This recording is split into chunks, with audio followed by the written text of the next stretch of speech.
Catalans, catalanes... Avui, a la xocolata del lloro... Salvador Puig Antic. Cago en breu! Se m'han escapat els lloros i van ara i els hi posen un micro davant! Les Xonis i les Juanis són el futur del país. I que en sortiu sanes i estalvies dependrà de la vostra intel·ligència. I am a Catalan. Panses i figues de nous i olives i mel i mató! Jo, Abel, tampoc l'he entès, perquè quan he detectat qui és, mare, ja està bé, Que comenci la funció. Amunt al taló! On és el taló? Doncs què hi farem? La xocolata del lloro amb Miquel Cavaller i Albert Pallarès. Màrtirs, llunàtics, prodigis i i malparits han construït la història de Catalunya. Navegant entre el seny i la rauxa, ens han fet tal com som. Bon dia, Albert. Bon dia. Salvador Puig Antic, el personatge d'avui. Què creus que és més, seny o més rauxa? Home, jo personalment, jo crec que és rauxa. Però compte, és una rauxa que no és independent del seny. Sí, una rauxa assenyada, podríem dir. És un concepte estrany, però sí. Vale, Rauxa assenyada, bueno. Vale. Però bé, per respondre a aquesta pregunta, avui portem algú molt especial. Segurament ho fa millor que nosaltres. Home, i tant. Montse Puig Antic, Bona tarda. Bona tarda. seny o rauxa? Una mica el que tu has dit, però bastanta rauxa i una altra cosa, joventut i idealisme. Bé, Ja tenim fenya, per abordar. i tant, i tant. Clar, el tema d'avui, sobretot, és que com la història d'en Salvador, en podríem parlar de moltes altres. Avui podríem parlar de Julián Grimau, de Rafael Guijarro, de Josep Sunyol, de Cristino García, de Dolors Giola i de molts altres represaliats pel franquisme. Podríem fer una llista que no acabaríem. Per això que el capítol d'avui serveixi també d'homenatge a totes aquestes persones que van patir. Avui és una història de tantes altres. Exacte. És especialment interessant. Doncs bé, abans de començar també està bé comentar-vos que ens hem fixat sobretot en el llibre de Francesc Escribano, que d'entrar un tio que es diu Escribano, a mi m'inspira confiança com a escriptor. Dit això, és aquest el llibre, i hi ha una frase que s'inicia que em sembla molt pertinent per començar-ho, que per cert no sé per què encara editen amb aquestes tapes, que és horrorós això, però bé, en qualsevol cas se li pregunta a l'Imma per l'en Salvador, la germana gran. I l'Imma diu: no em tornis a preguntar si em convé parlar del Salvador, perquè no em convé. No sé si és perquè m'he fet gran, però el record cada vegada és més bèstia i més descarnat.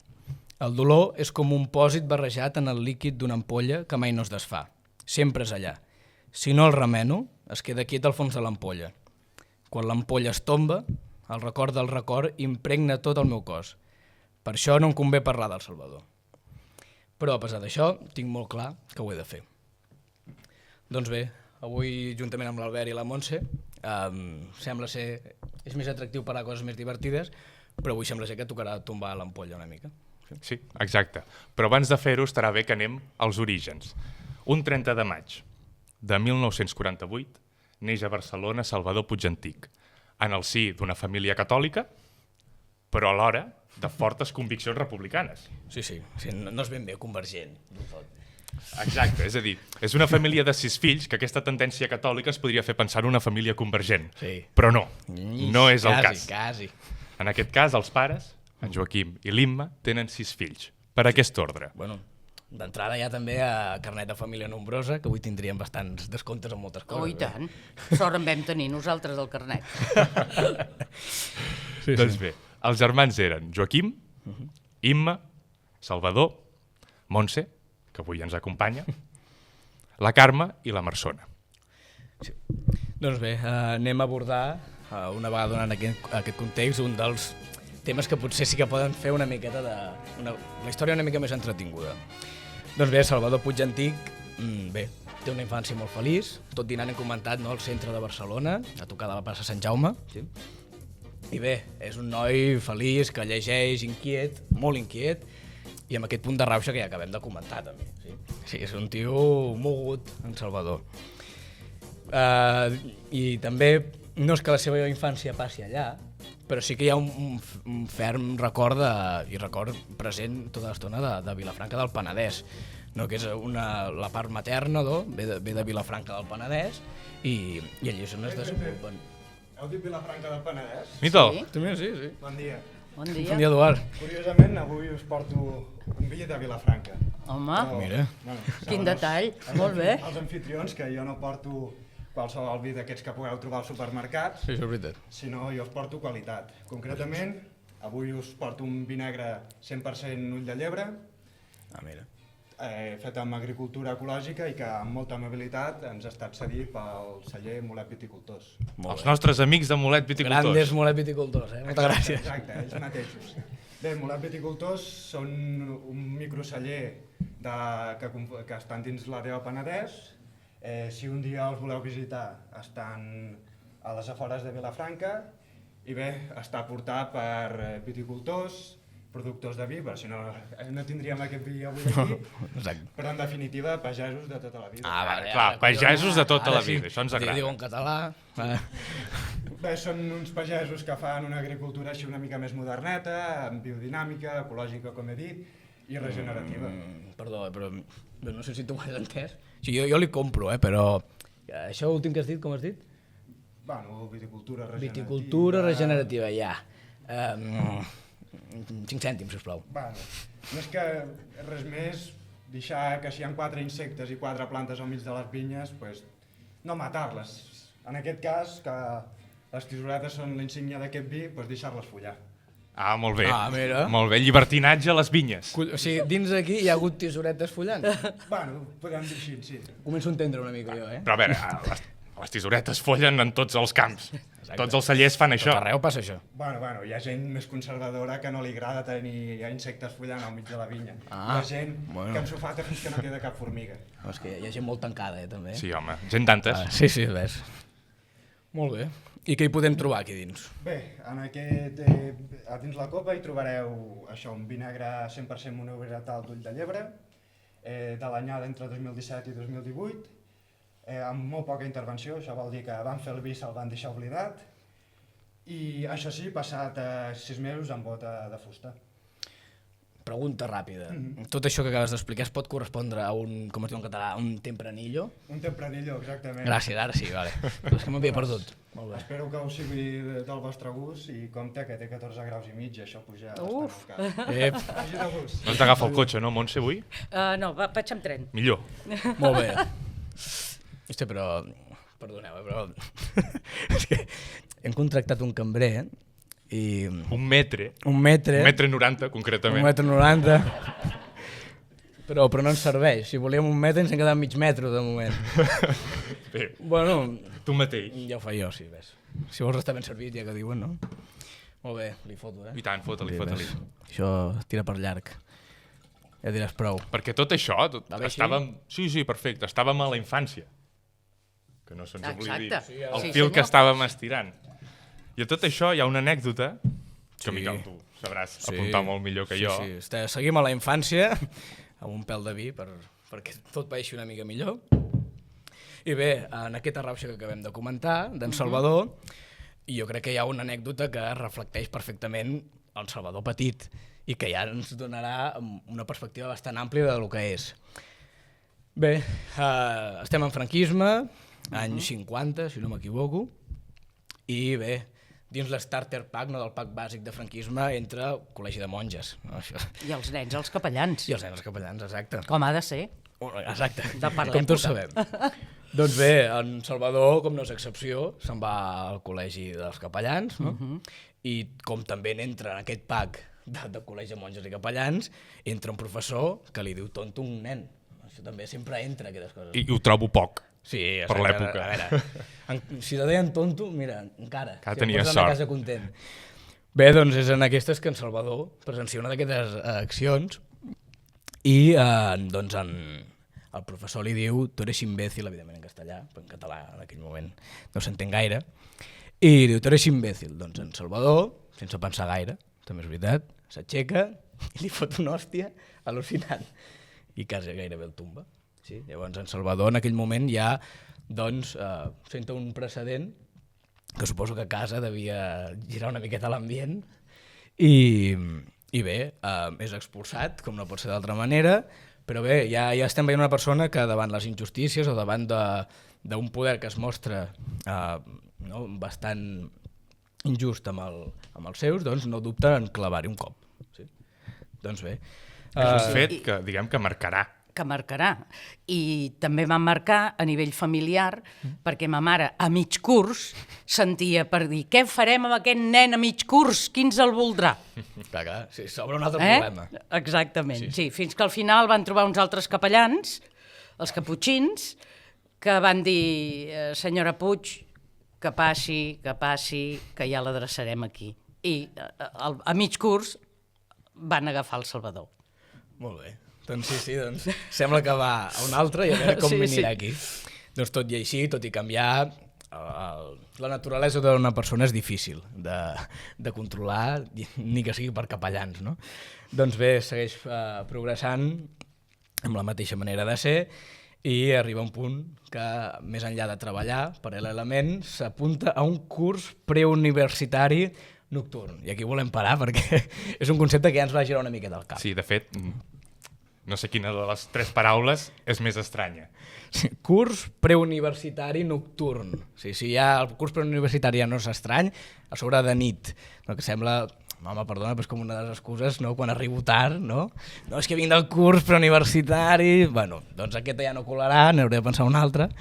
Doncs bé, és en aquest punt que es comencen a reunir uns quants individus, sobretot de lletres, molt de lletres. És que a més vam coincidir al mateix institut nocturn, el Salvador i una servidora. Mira que bé, hòstia, aquest detall no el sabia. Clar, passa que els nois entraven per una porta i les noies entraven per una altra. Estem parlant de molts anys enrere. I allà, sobretot ells, explica-ho tu que ho faràs millor, ja va començar a gestar-se alguna cosa. Exacte. Doncs molt bé, és en aquest context en el qual en les lletres es comencen a reunir uns quants amics. Bé, no podem trobar cap diferència amb la Barcelona actual, no? Home, joves parlant d'anarquisme a Barcelona avui? Tu et trobes, plaça Catalunya, pares una mica les orelles... Anarquisme, comunisme, antifranquisme... Citen, els joves d'avui citen a Bakunin. Colló, Bakunin, tot ple de russos. I teòrics russos... Sí. I a Proudhon, que com a molt a Barcelona et diuen Proudhon tienes fuego, és el màxim que parlen de Proudhon a Barcelona. Bueno, comencem forts. Doncs sí, cap diferència amb la Barcelona actual. Doncs bé, una vegada ja tenim aquest context, se'n va la mili. I se'n va la mili a Ibiza. Un lloc de collons per fer la mili. Com es diu en català, Ibiza, que no Ibiza, Doncs bé, se'n va a Ibiza i és en aquell moment se segueixen gestant totes aquestes idees. Tot el que va començar el curs preuniversitari a la mili es confirma i és en aquell moment on hi ha un canvi de rumb ja en la mentalitat. Si al col·legi ell havia après que els capellans no eren un model a seguir, a la mili acaba de confirmar que els militars... Menys. Encara menys, exactament. Doncs molt bé, a la mili hi ha un canvi de rumb vital i això és important. I això es materialitza també molt bé en el pis d'una de les germanes. La germana Imma, la gran, si no m'equivoco, vivia amb el seu home en un pis. I allò es converteix, en molts sentits, en una comuna. En certa manera, clar, era un lloc de trobada de l'oposició del franquisme en aquell moment. Anarquistes, comunistes, trotskistes... Estava collons, el Viquet. Està bo, Perdó que talla, però molt bé. Sí, doncs és una comuna, però no la típica comuna que tenim al cap de desordre i tal, sinó també de compartir moltes idees. Un lloc d'intercanvi intel·lectual. Exacte. Matisem això. Exacte, no és allò un cau on els joves s'ajunten, sinó que hi ha un intercanvi d'idees molt pensat. Doncs bé, en aquest pis hem de parlar d'una persona que ens ha saltat, ens ha cridat l'atenció al moment que la vam llegir. Que no deixa de ser anecdòtic, però xoca. I tant, sí xoca. Doncs veu que en aquest pis, no sé si Montse recordaràs, però es veu que hi havia un noi, que sempre n'hi ha un, a tots els grups n'hi ha un, doncs hi havia un noi que es deia El Céspedes, que ja el nom ja t'indica... Ja per ell sol. Sí, ja indica coses. Doncs bé, el Céspedes tenia una teoria política, quan menys curiosa, que l'Albert explicarà millor que jo, perquè jo, des de luego, no sé ni com començar. És que és molt fort. I respectable, no? Però és fort. Sí. El Céspedes creia profundament en la revolució interplanetària. Què vol dir això? A veure, desenvolupa, sisplau. El bo d'en Céspedes estava convençut que algun dia els extraterrestres apareixerien a la Terra per ajudar-los a fer la revolució, perquè, com tothom sap, els extraterrestres són d'esquerres. Home, no, mira. Collons. Que jo em pregunto tot això perquè li deien Céspedes. Céspedes, me passa una mica de césped, per favor. Gràcies. Ja em quadra, ja. Clar. I més que esquerres també, el Céspedes concretava que els extraterrestres eren concretament comunistes. Llavors vindrien aquí i estendrien el comunisme. Teoria totalment vàlida, que des d'aquí recolzem. Sí, sempre. Ens interessa molt aquesta teoria i investigarem. Ha arribat lluny, Marx. Més lluny del que ens pensem. Sí. Bé, i en qualsevol cas també sempre va haver tenir el grup d'amics un col·lega de teories loques. Sí. I això sempre n'hi ha d'haver un. Enriqueix. Collons, sempre dona joc, perquè així està tot molt mort al final del grup. De fet, jo recordo el meu amic Pau, no? Al pis de Barcelona que convivíem als anys universitaris, jo parlo ja com si fos un jaio, però com si fos fa 20 anys. Doncs hi havia sempre un tio del seu grup que a la que teníem 5 minuts buits el tio deia el govern en avions, amb aquest accent, no és per fer mofa, però en aquest accent, el govern amb avions ens fumiga. Llavors el tio anava desenvolupant tot aquest panorama de l'estat amb avions, anava fumigant i això ens anava condicionant. I clar, evidentment, no li compro la teoria d'entrada, però m'encanta que hi sigui aquest senyor. I tant. Així que molt a favor del Céspedes. Dóna joc. Sí. Anem avançant en la vida de Salvador Puigantic. Hi ha un moment que tot aquest grup que hem mencionat del curs preuniversitari nocturn passa a ser d'un grup de reflexió a un grup d'acció. És a dir, en aquest moment es funda el MIL, que significa Movimiento Ibérico de Liberación. En aquest grup comença el que coneixem com agitació armada.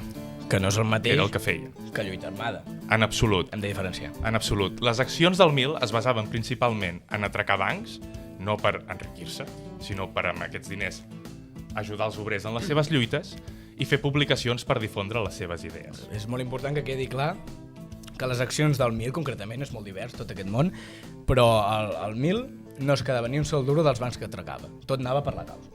I les armes que duien, evidentment, eren defensives, perquè el règim que combatien, evidentment, tenia moltes més armes que ells i no haguessin dubtat en fer-les servir en el moment que hagués convingut. Com a defensa. Exacte. Per tant, quan parlem d'agitació armada, no hem de pensar en ETA, per exemple. No, això és lluita armada. Tot això passava en unes reunions que passaven al pis d'un tal Santi. Sí. Que sempre ha d'haver-hi un col·lega que posi el pis. I si es diu el Santi, millor. S'ha d'anar a aquell pis. Clar, tot això va a més, i a partir del 1972 les accions comencen a ser més frenètiques. Tot i que en Salvador té els seus moments de dubtes en tot això. Però les accions van a més. Robatoris, que en deien expropiacions, Bon matís. I estaven molt inspirats en Quico Sabater, l'últim maqui. De fet, feien servir armes d'ell mateix.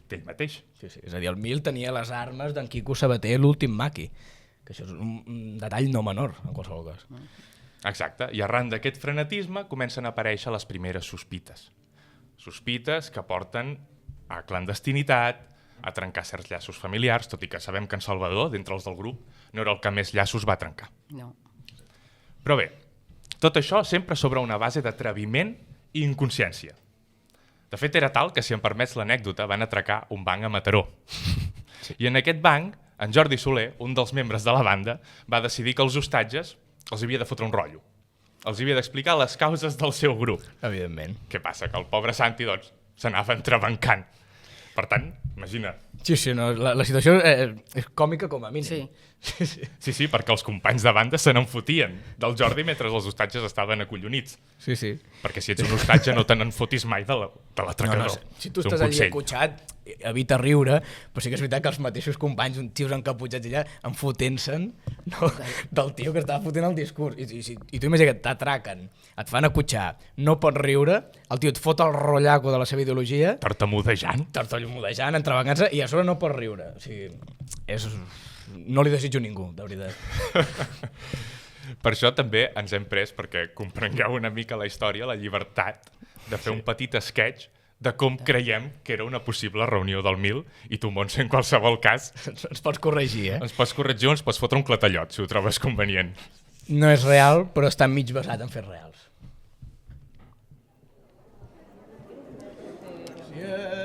Va, home, va! Una mica d'ordre, que som anarquistes, però posem una mica d'ordre. Tio, no crideu tant, tio, que m'acabo de despertar. Puc és tota aquesta gent que sona, però si al 1000 només som 7 o 8, tio. És veritat. Clar que hem fotut un efecte de so que sembla que estiguem al Passeig de Gràcia. Sí, és igual. Fot fora tota aquesta gent del pis. Hosti, tio, però a mi m'agradava una mica que fa ambientillo, fa una mica més de caliu. Tornem-hi, doncs. Bé, va, és igual. Ara sí, gràcies. Passem llista. Vinga, va. Jordi Soler Sugranyes. Presente. Ignasi Soler Sugranyes. Presente. Santi Soler Amigó. Sí. Jean-Marc. Oui. Jean-Claude. Present. Jean-Luc. Què és el Jean-Luc aquest? No ho sé, però he vist que la cosa anava de francesos i ja he tirat per inèrcia. Val. Bé, és igual. Salvador Puigantic. El metge, sisplau, prefereixo. El metge. Sí, present. Ha vingut el queso, també? Què és aquest del queso? El nou aquell? Elemental.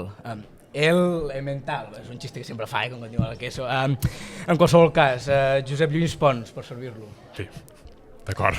Sí. Centrem-nos. Sí, sisplau. Pròximes accions del 1000. Idees. Atracar un banc. Això ja ho hem fet. Ja. Perquè, no sé, robar una impremta. Això també ho hem fet. I entrar a una residència i matar una jaia. A veure, un moment, Jean-Marc. Som agitació armada, aquí no matem. És veritat, perdó. Escolta'm una cosa, i si segrestem el cònsol de Venezuela? Què? No, res, no he dit res. No, què has dit, el de Venezuela? No he dit un banc al costat d'una escuela. Ah, ja. Jordi, desenvolupa el pla. Banco Hispanoamericano, 313 del Passeig Fabra i Puig, Barcelona, 5 milions de peles. Tu, nen, has vist mai tantes peles juntes? No. I de fet, tu saps la de publicacions que podríem finançar amb aquestes peles. Unes quantes. I la d'ajudes als obrers que podríem donar? Unes quantes, també. Què això, tu ho veus bé? Elemental, querido Santi. I dale amb la puta broma, és igual, agafem el cotxe i anem-nos-en-hi. Vinga, va, ventilem una mica això i marxem. Bé. Això és la nostra interpretació. Hipotètica. No hem dit res que no fos cert, el queso era un personatge real. El queso ha existit. I li deien així perquè no li agradava el formatge. Exacte. I també hi ha, per més INRI, el nòvio del queso, la nòvia del queso, també membre del 1000, la Marianne, li deien la quesita. Sí, senyor. Així que tenim el Céspedes, el queso, la quesita, i hi ha molts més noms que val la pena dir, però bueno, ja hi arribarem. I idees com lo del cònsol de Venezuela això també van sortir sobre la taula. Sí. Però bé, la qüestió, aquest atracament al que ens referien suposaria un punt d'inflexió en el recorregut del 1000. Jordi Soler, Jean-Marc i el queso eren dins el banc en qüestió i en Salvador era fora amb el cotxe que els esperava, perquè en Salvador era un gran conductor, oi? Sí. I estava fora amb el cotxe doncs, per sortir pitant en el moment que convingués. L'atracament estava controlat, però resulta que hi havia 2 policies en el bar de davant. On has dit que estaven els policies, perdó? Al bar. Sí, vale. Perdó. La qüestió es complica, els policies intervenen i comencen a obrir foc. I en tot aquest context, els hostatges es troben prou valents com per anar per en Jordi. En Jordi treu l'arma amb voluntat de dissipar la gent i de manera involuntària deixa sec a un dels comptables del banc. Per tant, besem la primera sang i el 1000 canvia totalment de recorregut. En aquest moment, per perseguir-los, es construeix el grup especial per la desarticulació del 1000. Un 1000 que no està disposat a ser agafat. És a dir, la dictadura ha passat de ser un grup eixelebrat, d'idees una miqueta molt idealistes, a passar a l'acció i amb la primera gota de sang a ser perseguits per la dictadura franquista. Exacte, ja no era un joc. Exacte. Doncs bé, és en aquest atracament i en aquests contexts en què estem parlant que es produeix el fet clau de tot plegat, que és la detenció d'en Santi. Doncs bé, en Santi, que és el que acabem de parlar, és detingut per aquestes brigades especials per desarticular el 1000 i és en aquest punt on ens sap greu comentar que és això, no és que no vulguem fer broma, sinó és que pràcticament no es pot fer broma ja d'aquí, i comença una miqueta el tema del que parlarem i l'important. La policia detén en Santi. Ell és portat a Via Laietana, i com molts de vosaltres aquí sabeu, sobretot els de Barcelona, que Via Laietana és la comissaria, una de les grans comissaries de Barcelona, i és on s'hi practiquen unes tortures espectaculars, a sang freda, sense gaire compassió, i sense deixar menjar, deixar dormir, ni deixar dormir. Sí? És a dir, en aquell moment és on ens tortura en Santi, i bé, en Santi acaba confessant, com segurament molts de nosaltres faríem en aquestes circumstàncies, i confessa la pròxima reunió entre membres del MIL. Bé, és en aquest punt on confessa que la següent reunió es durà al bar funicular, que encara hi és a Barcelona, entre el carrer Girona i Consell de Cent, i en aquell bar en Santi s'haurà de reunir amb en Xavi, un de la part o Xavier Garriga, un de la banda teòrica del MIL, i la policia prepara tot un operatiu per capturar en Xavier i fent servir d'en Santi d'esquer.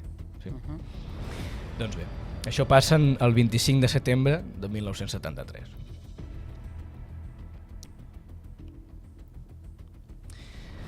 En Santi s'espera dins del bar prenent una Coca-Cola mentre espera en Xavier.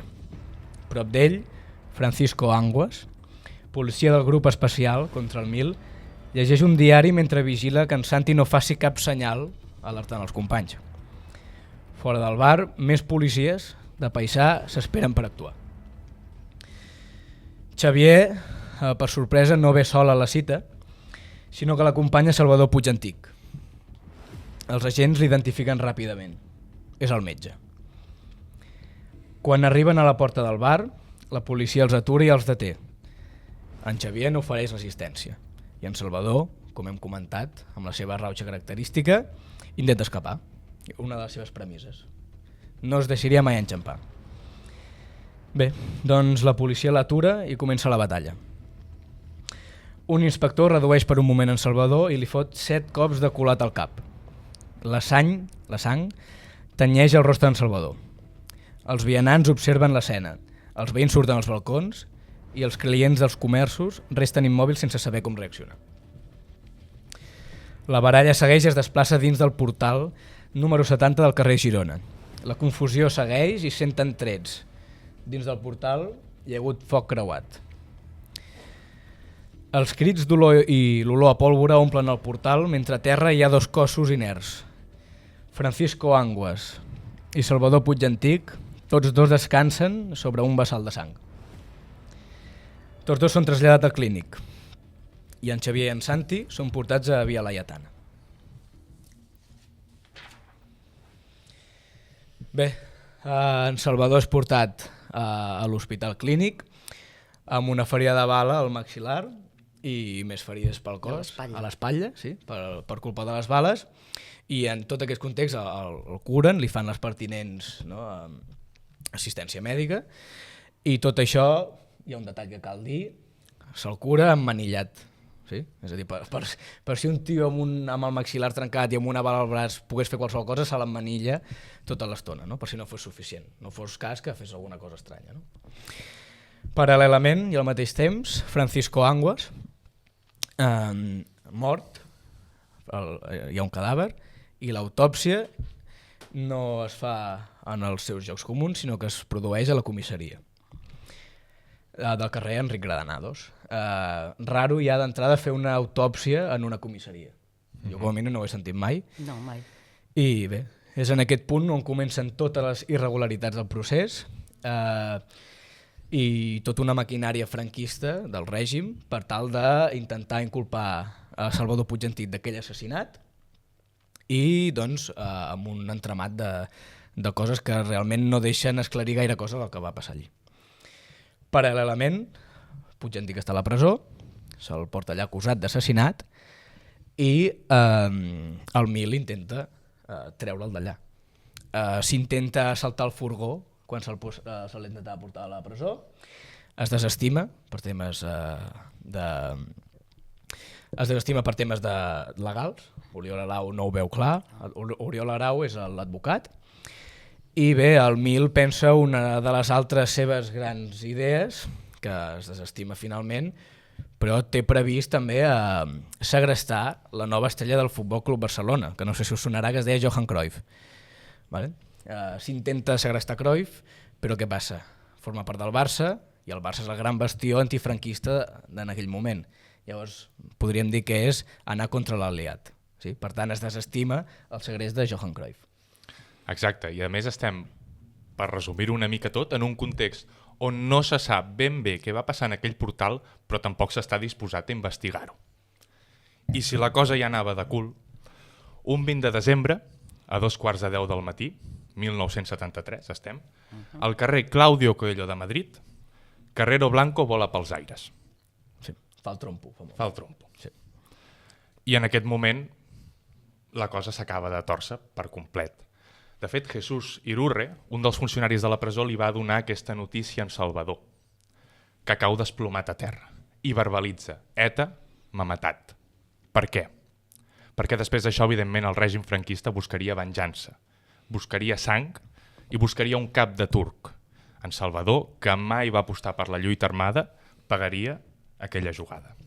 Exacte, és a dir, quan se li comunica a Salvador, a Puigantic Camoreta, es pot començar a entendre dins del cap de Salvador que ETA no només ha matat Carrero Blanco, el segon de Franco, sinó que també l'ha matat en ell en conseqüència.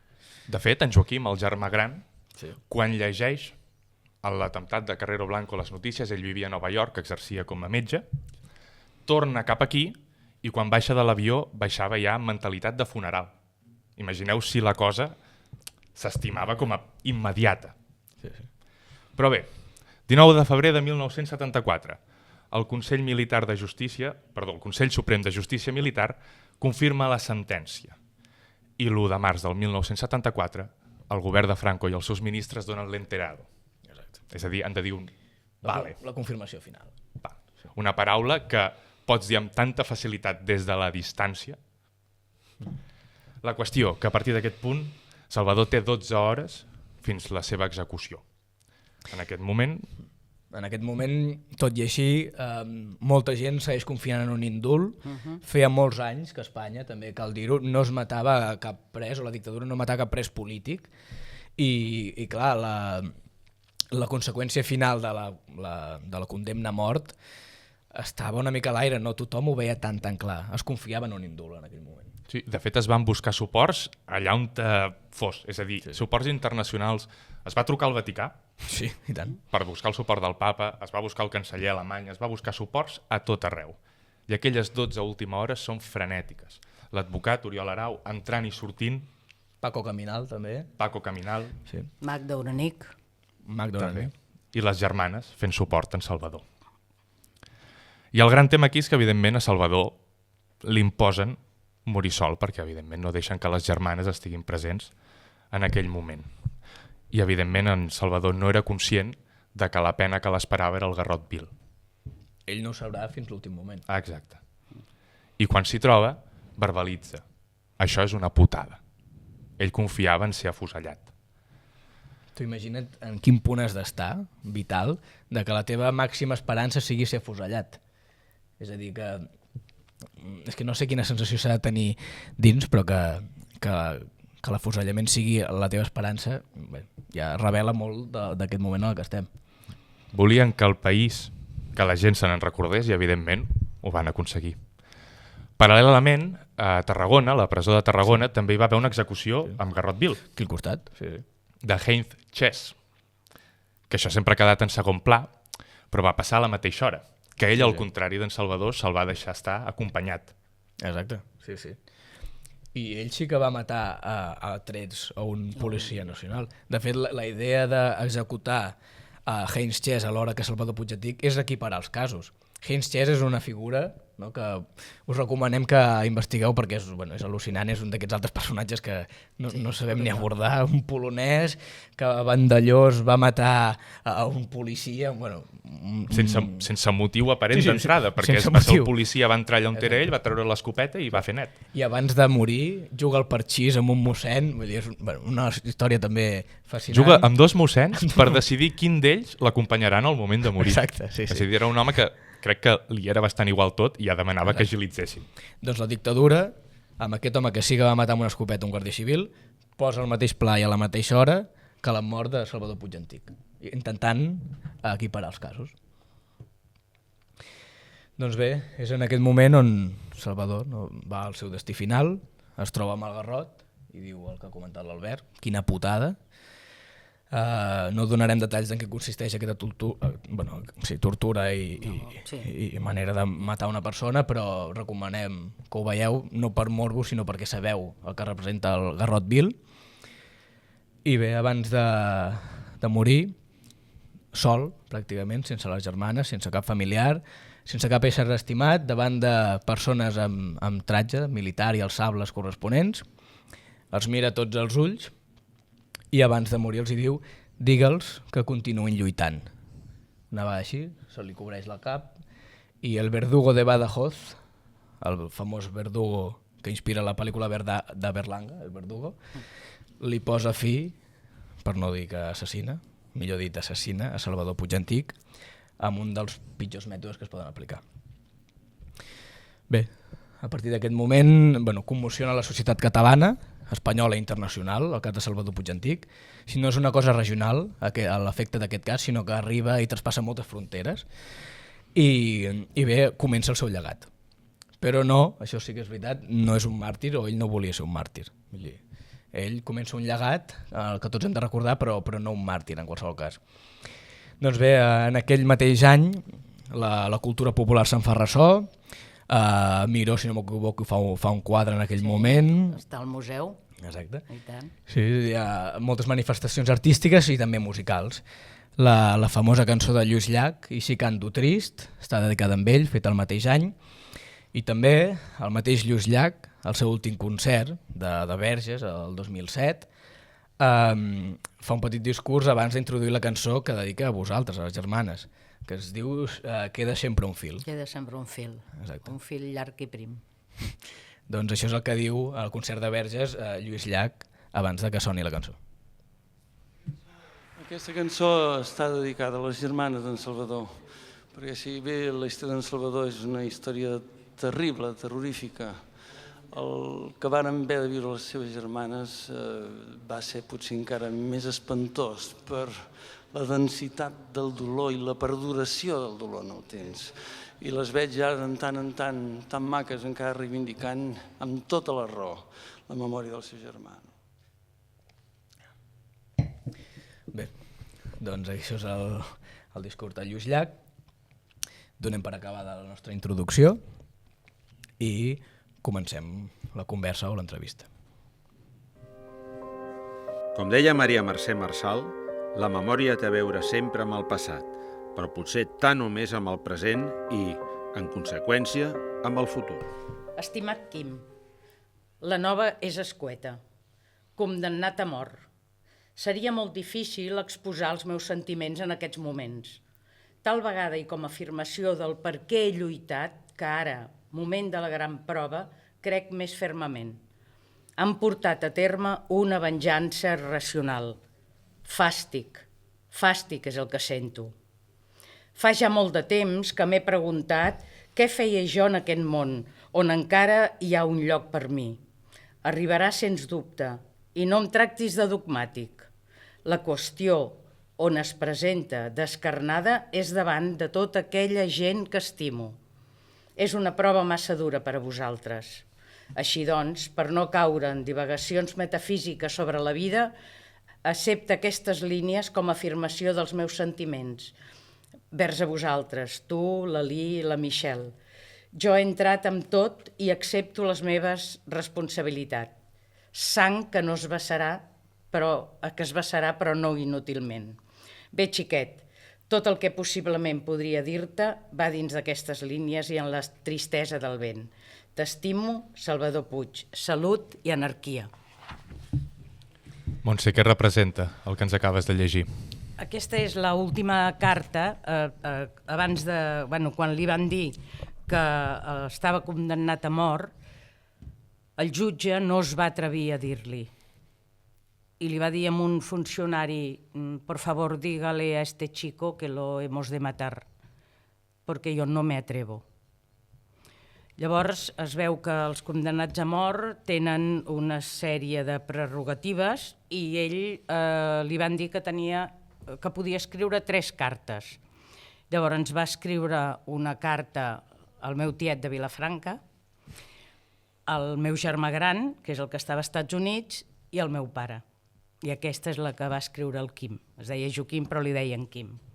I el Quim, com ells han explicat molt bé, és el que va venir a despedir-se a la Model. En aquestes línies hi ha molt de significat, perquè en Salvador gastava una prosa increïble. Sí, és això que la típica imatge del rebel, no, de 5 causes, no? En aquest cas té molta causa. És una persona que realment està molt formada, no només hi ha l'acció, sinó també hi ha la reflexió en aquest cas. Rere aquestes accions hi havia sensibilitat i hi havia idealisme. Sí, perquè en cap moment ho llegeixes, nosaltres l'hem llegit i les hem tornat a llegir amb totes les germanes i no hi ha res solt, tot té lligam. Accepto la meva responsabilitat, em sap greu el vostre patiment, o sigui, és molt bonica. També és aquest idealisme del que parlàvem abans, que tenien tots els del 1000. És a dir, perseguir com un escenari utòpic pràcticament, però tot i així implicar-s'hi fins al final. I això també els caracteritza molt, i el Salvador en especial. De fet, aquest nivell d'intel·lectualitat el podem veure en els llibres que tenia en Salvador a la presó. Sí. Això, dintre de tot, hi ha anècdotes que són divertides amb el tema presó, no? El primer dia que esclar, ens van dir no, està en prisió, lo pueden ir a ver. I arribem a la presó, a les 4, no havíem estat mai en una presó, i acollonides, parlant clar, i ens veiem unes gitanes. ¿Ustedes qué? No, es que venimos a ver a nuestro hermano. Pues siéntese aquí que lo van a llamar. ¿Cuántas son? 4. Joder! Però així mateix, I nosaltres allà, les 4 segudetes, amb un raconet al pati de la Model, i hi va sortir, tal com ens ho van dir aquelles senyores, que la veritat que en aquell moment ens van ajudar molt, i anaves amb el paquet i ens deien el paquete este os para el chico de dentro, sí, pues ve aquella ventanilla, déjalo allí. Sí, i és que clar, elles tenien molta experiència i nosaltres no. I al final, com que ens vèiem 2 vegades a la setmana, 20 minuts cada... Elles estaven... I elles sempre, com que van tots, sempre tenen primos i encara que elles no entressin, feien tot el pati de la Model, sempre hi havia gitanos. I gitanes, sempre. O sigui, i potser entraven 2 només. Però com que tots sempre van amb equip, aquesta gent, i sempre ho hem dit, nosaltres les gitanes ens van solucionar. I el primer dia va sortir un funcionari i, esclar, va haver de dir el nom de les 4. I jo me'n recordo, era un nano jove, un funcionari jove, i va començar Immaculada, i al final diu no serán más, ¿no? Porque aquí no caben. No, somos 4 nosotros solo. Sí. I això li explicàvem al Salvador, inclús allò per trencar el gel, rèiem i tot, no? I ella es tronxava de riure, no? Quan li explicaven, nenes que no ens deixen ni entrar, perquè diu que són masses i tal, no? Bueno, anècdotes que va molt bé, sobretot per treure ferro. I tant. Clar, que es deuen agrair molt aquestes coses en aquest context, no? Sí, i tant, sí, i tant. Bé, doncs no, vam llegir també la llista de llibres que ell tenia. Hi ha l'Ilíada, l'Odissea, interpretació dels somnis de Freud. No llegia qualsevol cosa. No, el TVO precisament no és el que llegia. Sí, no, a més, amb això també una vegada ens va dir ell, escolteu, que estic a la presó però no sóc tonto, perquè clar, pensaves, què li pot distreure? Alguna cosa com més distreta, no? I al final ens va dir això. I llavors, sí, encara els tenim a casa, segunda galeria, tal, que et posaves dir el nom, sí, i tant. Más libros, ens deia aquell noi de la... Más libros? Mires què és lo que nos pide. Bueno, vale. I relacionat amb això de l'idealisme que comentàvem, no? Aquestes coses a perseguir. Hi ha una anècdota que fa un any i mig, perquè nosaltres dinant ho hem comentat, vivíem molt a prop, compartíem pis l'Albert i jo, i vivíem molt a prop del bar funicular on es va produir la detenció, etc. i encara hi ha la cambrera del bar funicular és la filla de la persona que els hi servia a tots els del Mil.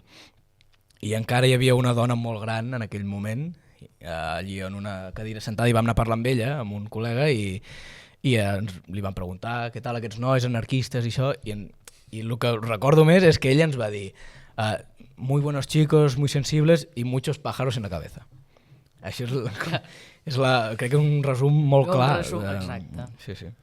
Perquè aquí hi ha una cosa, Montse, que jo crec, i parlant amb el Miquel t'hem de dir, Salvador era un tio intel·ligent, era un tio sensible, era un tio... Atractiu. Lligava molt, Salvador. Tenia moltes nòvies, I era un tio lluitador, però hi ha una cosa que no ens quadra. Sí, darrere tota aquesta cosa tan atractiva, darrere d'un personatge que també agafava les armes, però també els llibres, però també escrivia molt bé, però hi ha una cosa que no ens quadra, Montse. No pot ser que un tio així, en el bar on t'anava, demanés Peter Cass. Això no té perdó de Déu. Això perd molta èpica, la història. I espero, Montse, que ho comparteixis, això, també. Tens raó. Això no ho sabia, Doncs sí. Peter Cass. T'imagino una taula d'anarquistes, tots rebels, i tot ple de Peter Cass. Això què és? Sí. Bé, doncs, retornant una miqueta a la infància, ens agradaria saber, també per retornar una temàtica una mica més agradable, com era el Salvador jove, com eren els primers anys d'ell. Bé, era un nano molt fàcil. La veritat és que sempre va ser fàcil de tracte, de caràcter. Era rialler, nosaltres reiem molt i a més, clar, com que nosaltres tenia nenes davant i nenes darrere, pobrets, vull dir que també a casa meva els nens anaven una mica a locus amb tanta dona, no? Però ell no era una persona gens difícil, més aviat era... Jo penso, i no ho dic jo només, sinó les meves germanes, que era molt bona fe, mira què et diré, que de vegades penses, ostres, les coses com... Però ell era bona fe, era una persona, t'ajudava molt, era un fanàtic, a part de la lectura, li agradava molt el grec i el llatí, donava classes de grec i llatí, o sigui, era un tio que et podia tenir les dues vertents. De fet, al llibre es comenta que l'únic mossèn que accepta de la presó és el pare que li feia professor de grec i llatí. De grec i llatí, és que li encantava el grec i llatí, i donava classe, hi ha dues mosses de la meva edat, que quan me les trobo diu, ostres, jo pensava que el Salvador m'ajudava amb grec i llatí, que els va dir, ostres, sí, tenia, el pare Manero. Això, exacte, el pare Manero. Sí. Doncs bé, creix i tot el que hem parlat, no? I Salvador no mor, Salvador el maten. Sí, no. I bé, també volíem tractar un tema que ens crida bastant l'atenció, que no sé si és la societat que tenim, la nostra naturalesa humana o la manera que tenim de ser, que tenim com una necessitat de crear màrtirs i de figures a les que admirar i que acaben degenerant molt i convertir-se per segons quin figures pop, pràcticament, emmarcades en samarretes, en murals, i ningú acaba de saber ben bé qui és aquell, però se l'admira. Llavors això es pot banalitzar molt la seva història. Llavors ens agradaria saber, primer què en pensa al voltant de tot plegat, i també que, clar, entenc que molts poders mediàtics aprofiten tota aquesta figura pop que s'ha format, intenten treure'n suc i generar com un morbo mediàtic constant, a vegades fent-ne un sàlvame d'una cosa molt trista. T'has trobat alguna vegada en alguna situació així, o ho notes o no ho notes? És que realment la vida de vegades passen coses. A mi em fa gràcia perquè van voler matar-lo junt, com m'heu dit molt bé, amb el Henchez, que era un... És igual, un assassí, un xurís, digue-li, no sé quina paraula és, ja m'enteneu, i els van posar els dos al mateix nivell. Per què? Perquè la cosa passara, aquí no s'entera un nadie, és una cosa de país, pum, i resulta que sense voler, ni nosaltres ni ningú, ha anat la cosa creixent, de manera que una cosa que volien eliminar s'ha anat a l'altre cantó. I no només ha sigut, nosaltres hem intentat seguir la lluita que que vàrem quedar, que el Salvador no era ni un xoriço, ni un assassí, ni tot això, que això intentaríem, però més no. Però és que després grups anarquistes més joves, o sigui, ells mateixos l'estan reivindicant sense ni tan sols parlar amb nosaltres. O sigui, hi ha un grup al carrer Girona, però a dalt de tot, que tenen com un centre anarquista i tal, i un dia ens truquen i ens diu, necessitem que alguna de vosaltres vingueu. Nosaltres, llavors, parlo d'anys, nosaltres llavors ara estem jubilades, però llavors hem treballat totes. I teníem un senyor que era historiador que hi anava i els hi vam dir, escolteu, vindrà un tal Pere Zanuí, que ja no hi és, pobre, i farà la xerrada i tal. I quan va sortir el Pere em va dir, m'he quedat mort, però he tingut feina perquè ells volien reivindicar al Salvador una cosa que no tenia res a veure històricament. I l'home va sortir mort, diu, no anem bé. Vull dir que amb això tens tota la raó. I ell els hi va dir, no, vosaltres dieu que això, i no és així. Vull dir, en aquest cas hi era molta gent jove, però molt jove eren. Ell ens ho va dir, el Pere Zanuí. I en més casos també heu hagut de posar fre a alguna televisió o algun mitjà, és a dir, per aquí no hi passarem? Sí, i tant, molts. A més, jo sóc antitele, vull dir, és igual. Però, i sempre els deia, nenes, anem amb compte perquè és que és molt fàcil.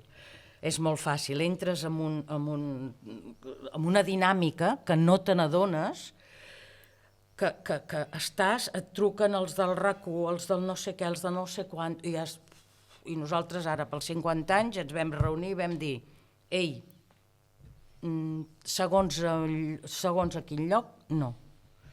Per exemple, i parlant amb ells els hi explicava, el vostre veí, el Grasset, ens va convidar a un 324 a la nit, genial perquè sabia de què parlava, estava informat, va parlar sobre el llibre, vull dir, va ser una cosa, nosaltres en vam sortir contentes, però en canvi, i no li tinc mania, pobra noia, però la Melero ens va trucar 10.000 vegades. I no tinc res contra la Melero, però ja era com molt magazine allò. Molt, i una cosa de pressa, i jo t'estic parlant d'un tema i al cap de 2 minuts et dic, què has menjat avui per dinar? Llavors, no, i aquí no, i ell està una mica dolguda amb nosaltres. Ens va dir, el Panyell ens va dir, està una mica dolguda. Dic, Jordi, digue-li que nosaltres contra ella no tenim res, però no ho trobo adequat. Una cosa és un magazín, l'altra cosa és un de llonces d'història. Sí que hem hagut d'anar a compte, i suposo que tot tampoc no ho hem fet bé, segur que hi ha hagut alguna cosa que se'ns ha escapat, però de veritat que hem intentat fer-ho el millor possible. Al cap i a la fi, jo crec que el millor homenatge que pots fer en Salvador Puig Antic no és portar-lo pas a la samarreta, sinó és conèixer-lo. I és una figura que com més el coneixes, més te n'adones de la complexitat, ja no només interior, sinó de personatges al voltant d'en Salvador. I en aquest cas també volíem destacar-ne 2, que abans hem mencionat, que eren en Paco Caminal i l'Oriol Arau, que fan l'impossible, sobretot durant les últimes hores, per aconseguir l'indult. Tu confiaves en l'indult, Montse? Jo sí, però jo sóc mig tonta. Vull dir... Sí, o sigui, estàs allà i pensava, això no pot ser, això no és real. O sigui, però esclar, a mida que passaven les hores, llavors ja sí, però al començament sí. I al començament les 4 pensàvem que sí, Les 4 pensàvem, això no es pot portar a terme, això. Perquè, a més, li havien dit a la meva germana, explico una anècdota molt ràpid, que allà per anar al lavabo, les últimes 12 hores, per anar al lavabo t'acompanyaven 7 o 8 persones. I, evidentment, són situacions estressants que tens moltes ganes d'anar al lavabo, no? Cada vegada, per favor, nos puede acompanyar al lavabo i tal. I una de les vegades es va quedar la Carme, que ve després de mi, sola, amb un funcionari. Ella no anava al lavabo, però vam sortir d'allà. I un policia li va dir, oiga, ¿usted sabe qué es el garrote vil? Nosaltres no, nosaltres al lavabo diem. La Carme només estava amb aquest. I ma germana diu, me suena, però sense pensar la pobra, i li va explicar fil per randa. Pues se pone la argolla, se pone... Clar, ma germana ja, quan vam sortir del lavabo, ella ja tenia els ulls, això que mira, vull dir, davant del Salvador, no podem dir que no vam plorar ni res, vull dir que ens vam intentar mantenir. I llavors ella, abans d'entrar, ens va dir això. Jo dic, hòstia, la mare que els... Vull dir, saps allò que... Llavors, a partir d'aquí ja la cosa va anar degenerant. Llavors, l'Oriol Arau entrava i sortia i pel careto que feia ja veies una mica el panorama. Sí. Clar, hi ha en algun moment que potser inclús de manera involuntària t'has d'encomanar a la fe. I pel que hem llegit, tu confiaves molt... Jo confiava molt en la meva mare. Exacte. Sí, la mare. La mare que ja no hi era. Que la mare no hi era, no. Però bueno, saps aquestes mares que ho solucionen tot, que dic jo? Doncs pensava, no, és que no pot ser, no pot ser. Sí, però després ja ens va passar, Però el Paco Caminal, que encara ens veiem ara, encara ens ajuda ara. Paco, què fem? Paco, que ens han dit això. Vull dir, encara està amb nosaltres. Doncs parlant d'això amb la mare, no? La mare mor abans de veure el seu fill assassinat. No sé si per sort o per desgràcia. Per sort. Per sort. Sí, ens va costar molt entendre-ho, però... Doncs per sort mor la mare abans de veure matar en Salvador. Mor en Salvador i al cap d'uns 10 anys aproximadament mor en Quim, el germà que està als Estats Units. És a dir, que és una família en la qual el dol està molt present. I l'Oriol Arau. I l'Oriol Arau, l'advocat, mort també als 90. Que ens estimàvem molt i ens va ajudar, bueno, ens ha ajudat tothom a nosaltres, vull dir que... Sí, el dol està molt present. Està molt present. I a la vegada són dols molt diferents entre si. Llavors, hi ha una cosa al llibre que també ens ha creat molt l'atenció, que és el fet de que tu comentes que si hi ha alguna cosa que he après d'aquesta experiència és la importància d'acompanyar una persona en el moment de la seva mort. És a dir, de la complexitat que representa tot plegat, si una cosa et quedes és que la persona no mori sola. Sí. Però és que el bo va ser que la meva germana gran, això va ser la Ima, que té 5 anys més que jo, que vull dir que tampoc, ella diu que sempre em dieu la gran, i no sóc tan gran, vale, o sigui, té 5 anys més que jo. Perdona, Montse, per posar context, en aquell moment tenies... En aquell moment teníem 13 la petita, 19 la Carme, 21 jo i 25 la Ima. Sí, eren bastant jovenetes. Sí, bastant jovenetes. Doncs la Ima li va dir, quan ens van treure fora, que ens van dir, ustedes ja se pueden ir, perquè aquí tenemos trabajo i tot això. Llavors vam travessar la Model i vam anar al bar de davant, que hi havia la Magda Uranic, i altres advocats també, I abans de marxar, la Ima, la gran, li va dir, no nos podemos quedar ni que sea a darle la mano. Imagina't tu com ens van mirar. Estas tan locas. Estas no saben de la misa la mitad. Sí. Déu-n'hi-do. Sí, no. Perquè al final les germanes Puigantic, que al final és el gran nexe familiar, la imatge del gran nexe familiar, sou referents de lluita i aneu totes a una. Sí. Inclús, si em permets, estèticament. Sí, ara a mi em diuen Carme, dic no, que no sóc jo, perquè com que anem les 4 amb cabells blancs, doncs clar. Sí. Però has tingut mai discrepàncies a l'hora de gestionar aquesta lluita? Sí. El que passa que les discrepàncies, per sort, són bones, no? Quan el Jaume Roures volia fer la pel·lícula, Salvador, ens va trucar el Jaume Roures i ens va convidar a sopar, això sí, sopars i que no sopes res perquè estàs nerviosa com una mala cosa. A mi m'era igual el rap que el lluç, perquè estava amb el cor encongit, vull dir, és un tema que et desestabilitza bastant, no? I llavors ens va dir el tema pel·lícula. Llavors, de les 4, 2 vam dir que no, I dos van dir, bueno, per què no? És una cosa que ben portada, teníem nosaltres molta confiança en Jaume Roures, encara en tenim, però al final el Jaume Roures, que és llest com una centella, doncs ens va donar la volta, i la veritat és que vull dir, he de reconèixer que va estar bé, o sigui, que vam baixar del burro, o sigui, no és que et posis, no, jo no vull, no. Després hi va haver-hi tota una reflexió de la pel·lícula aniria per aquí, aniria per allà, el director, el Huerga, ens ha portat amb safata, vull dir, molt bé, hem estat molt bé, ens han tractat molt bé. Perquè, de fet, en el Llibre Vermell, que és el documental que treu Trescat, que si no m'equivoco és de l'any passat, celebrant just els 50 anys de l'assassinat d'en Salvador Puigantic, a l'última escena hi ha una reunió amb Tomàs Gil, que és fill del comissari en cap de la comissaria de Via Laietana, Juan Gil Mesa, també responsable de la brigada político-social, que perseguia l'oposició, sobretot ideològica, s'entén, en el franquisme.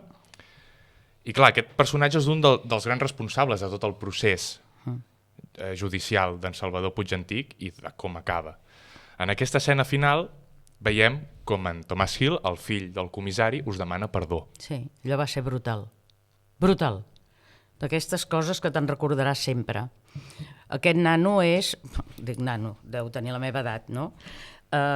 És advocat, és fill de policia, i això explicat per ell, diu, jo vaig fer policia, vaig passar unes oposicions, diu, però vaig entrar al cos de policia, però estudiava dret.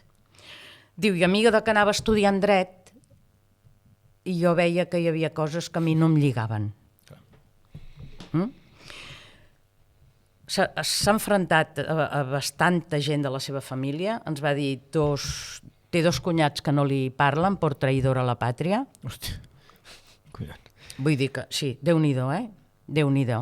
Té 4 fills, els fills diu que sempre li han fet costat, però aquest ens va demanar perdó, sí. El seu pare era un dels grans torturadors.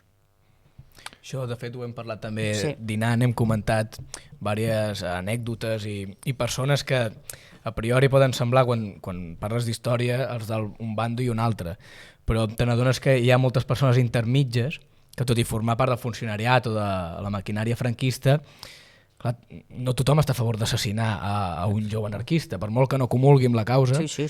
Doncs també te n'adones que és una història en la qual hi ha més comprensió de la que sembla.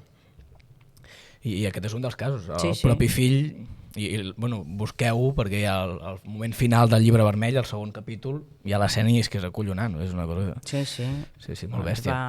Ell, de tota manera, abans, després ho vam tornar a representar pel film aquest, no?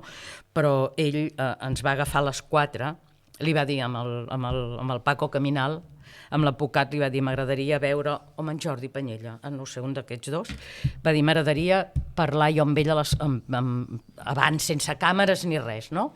I va ser quan ens ho va dir. Mireu, el meu pare era el meu pare, però ideològicament estem a les antípodes. Però també ens va dir una cosa, que és que a més el tio és interessantíssim. Ens va dir, diu, jo estava jugant al carrer quan va passar allò del teu germà. Diu, el meu pare va estar a l'execució del teu germà. Diu, i quan va sortir va anar cap a casa. Diu, jo estava amb els veïns jugant al carrer.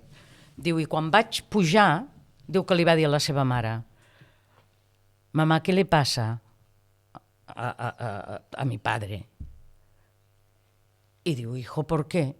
Diu, porque lo veo blanco y tal. Dice, es que la mare li va dir, acaba de ver una cosa que lo ha impresionado mucho. Però això, ell com a nen, no, passi després que va dir, ostres, aquest ara em lliga, devia venir de veure l'execució al Garrot Vil i el tio diu que estava blanc. Diu, me'n recordaré tota la vida. Això ens ho va explicar fora de la pel·lícula, diem, fora micros. Crec que amb aquest testimoni és un bon moment perquè ens has portat una cosa, oi? Que crec que és un bon moment per treure-ho. És al·lucinant. És molt fort, és molt fort. Bé. Què millor? Ho expliquem? Què és això? Expliqueu? Tu mateixa, Montse. El Salvador, a part de ser bon germà, era bon pres. I quan nosaltres arribàvem, tot ho trobava bé. Estava bé, el tractaven bé, menjava bé, tot, no ens donava cap problema. L'únic que ens deien, nenes, aquí carda un fred, només deia això, aquí carda un fred. Llavors, una de les meves germanes va anar a Andorra, perquè això és pell de foca. Al 73 no hi havia això a Barcelona. I a Andorra sí, suposo que país d'esquí o pel que sigui. I llavors una de les meves germanes van anar, jo no hi vaig anar, va comprar la pell de foca i li vam portar. I cada vegada que el anàvem a veure deien, tinc els peus com un torronet, estava encantat. I em sembla que és l'únic que ens va tornar la policia. Perquè una guitarra, però em sembla que no ens la va tornar. I ells m'han demanat si la podia portar i aquí estan. Estan molt trinxades ja, però tenen el seu valor. I un detall, Montse, si ens permets, que encara afegeixen més impressió a l'objecte que has portat, que quan l'Albert i jo ja estàvem tremolant, però són les botes que portava el Puig Antic quan va ser assassinat pel Garrot Vil. Sí, són les mateixes sabates que portaven en aquell moment. És que no se les va treure, des que els hi vam regalar, no se les va treure. Molt bé. Perquè, Montse, això t'ho hauran preguntat moltes vegades, no volíem tampoc caure en les preguntes típiques, però creiem que seria interessant parlar del comiat, de l'últim moment. Com és aquest? Jo penso que ho vam fer el millor possible. Mira què et dic. Després n'hem parlat amb mes germanes, I ja et dic, no ens va caure ni una llàgrima, a cap, el Salvador tampoc. Primer, doncs, amb més ritme, explicant coses de quan érem menuts, de quan anàvem a estiuejar al Montseny, ma germana gran que sempre porta fotografies, aquí això, parlant dels pares, parlant del Quim, o sigui, però al llarg que anàvem passant les hores anàvem baixant tots anàvem baixant, no? Llavors va ser aquests moments d'anar més al lavabo més sovint, que potser eren les 3, les 4, les 5, i llavors aquí sí que hi va haver-hi com un silenci, diem, no? I llavors, el típic, tu vas agafant la mà d'una, la mà de l'altra, allò com si fessis una rotllana, no? Agafats, i fins que així vam anar passant, fins que ens van treure. O sigui, primer vam entrar molt amb els ànims més amunt, i la cosa va anar baixant a nivell tristor, és veritat que era tristor, però sense drama. I llavors li vam fer un petó i li vam dir fins ara. Sí, totes vam dir el mateix, fins ara. I ja està. I vam anar al bar La Modelo, que es deia. Bueno, el testimoni és molt bèstia, realment. Ho hem intentat, l'Albert i jo aquestes setmanes ho hem intentat, però ni tan sols hem pogut apropar-nos a el que es pot arribar a sentir amb una cosa així. I alhora també ens ha sortit un dubte que també és molt humà, que, clar, per una cosa que tu no has triat, tu has hagut de dedicar la teva vida a una altra persona, pràcticament. Llavors, clar, hi ha un deure moral molt gran, no? Que és també una miqueta el que ens concerneix avui als tres, que és mantenir un llegat. Però, clar, d'altra banda també som humans i potser hi ha algun moment en el qual un necessita viure la seva pròpia vida al marge d'altres coses.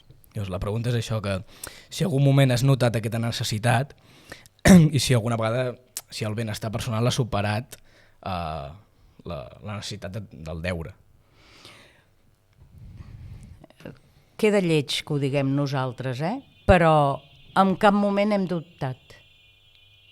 Cap de les 4. Allò de dir, hòstia, nens, ja... No, de veritat que no. I segur que hem fet coses, vull dir que no les hem fet bé, segur que hem tingut alguna errada, però en aquest cas no. No. Hi va haver-hi els anys de silenci i després ja ha sigut el anar fent, més les 4, no? Ja us he dit, ma germana petita va a un institut, jo vaig a la Universitat Ramon Llull perquè conec un profe que m'ho demana per memòria històrica, l'altre té, o sigui, no, i hem fet cada un la nostra vida, vull dir que no és allò que dius, és que... No cal posar-se medalles, però la que diu paraula Salvador, ja, no, jo no puc perquè vaig aquí, doncs ja hi vaig jo. No, jo no perquè me'n vaig a cap de setmana. O jo, doncs, o sigui, sempre hem trobat una harmonia de tirar endavant. I això ho podeu preguntar, ja et dic, és lleig que ho diguem nosaltres, no? Però ho podeu preguntar en Jordi Panyella, als advocats, tothom, sempre. Quan és Salvador és sí, o sigui, sense pensar-ho. Perquè abans parlàvem del Tomàs, parlàvem del perdó, recentment ha sortit la notícia que s'ha declarat nul tot el procés judicial al que es va sotmetre Salvador Puig Antich. Hi ha anys de lluita i evidentment sabem que una reparació total, un acte com aquest, no la tindrà mai. Però què és el més proper al que vosaltres consideraríeu una reparació? Això, el que està passant ara. O sigui, l'altre dia el Público, que ja us ho dic, parlaven amb ells, hi havia un que deia las hermanas de Puig Antich han recibido no sé cuántos millones, encima se paga un asesino, se paga a los familiares d'un asesino, no? Vull dir, però això és allò que dèiem. Vull dir, segur que jo, segons aquí, les meves germanes somos les hermanes d'un asesino. Això ho tenim clar, ens agradi o no, et trenqui l'ànima, però segurament molta gent, sí.